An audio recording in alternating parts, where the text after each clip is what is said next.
février 2024. Mesdames, Messieurs, bonjour et bienvenue dans cette revue des titres des journaux que nous ouvrons avec le journal Libération qui, à sa une, revient sur l'affaire Ndella Madior Diouf.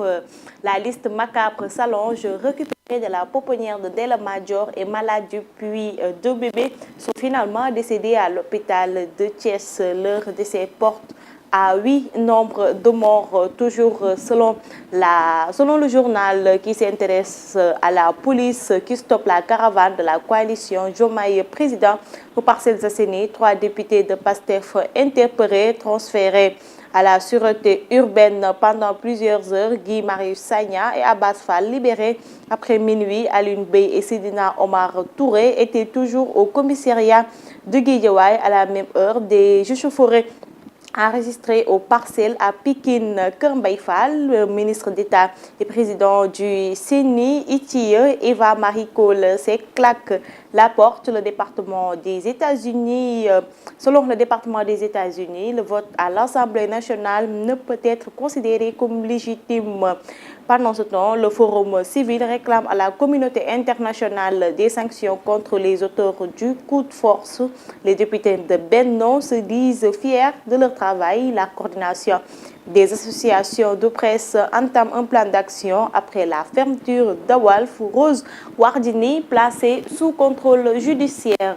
Yor à sa une, lui, revient sur le projet du mandat à vie et selon Ousmane Sonko, chacun d'entre nous doit prendre ses responsabilités en ces temps obscurs. Ce qui se joue, c'est le projet monarchie dynastique du camp Macky Sall, le projet du mandat à vie par le truchement de réforme constitutionnelle. C'est cela qui se joue exactement aujourd'hui à cette jeunesse. Je rappelle que ce qui nous lie, c'est l'idée. Ce qui nous lie, c'est l'idéal d'une société juste dont les ressources et les richesses seront partagées équitablement et où tous les chacun seront égales. Source A, à sa une, lui revient sur les requêtes introduites contre le report de la présidentielle. Ce que peuvent faire les 7 sages, c'est le titre du journal. Le Conseil constitutionnel s'est toujours déclaré incompétent pour apprécier une loi constitutionnelle votée à l'Assemblée nationale. Mais selon le constitutionnaliste Ahmed Ndiaye, si le Conseil constitutionnel s'appuie sur sa décision de 2016, réitère le propos selon lequel les mandats politiques qui sont déjà fixés par la Constitution, et on pense que le mandat du président de la République fait immanquablement partie de ces mandats visés, on peut se refuser derrière le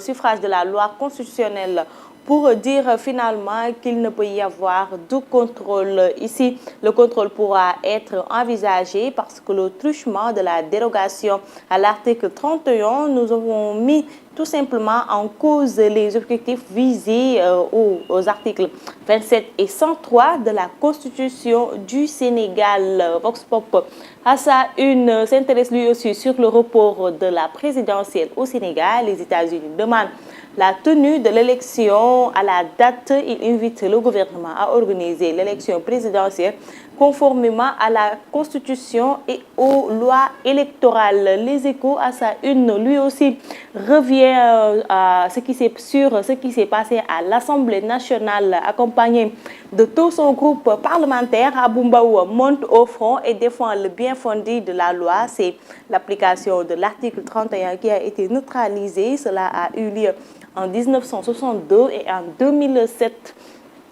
Pourquoi nous avons décidé d'accompagner cette initiative? Nous restons toujours dans l'année électorale. La présidentielle a juste été décalée et l'observateur à sa une revient sur la fausse déclaration sur l'honneur. Karim risque gros les menaces de poursuite qui pourraient encore hypothéquer son éligibilité. La jurisprudence Rose Wardini sauvée de la prison. Et nous terminons par le sport. Stade quotidien, CAN 2023, gestion du joueur et remplacement. Le journal se pose la question et si les Sénégalais avaient raison sur Aliou Cissé. Les équipes a effectué de plus de remplacements, sont allés en quart.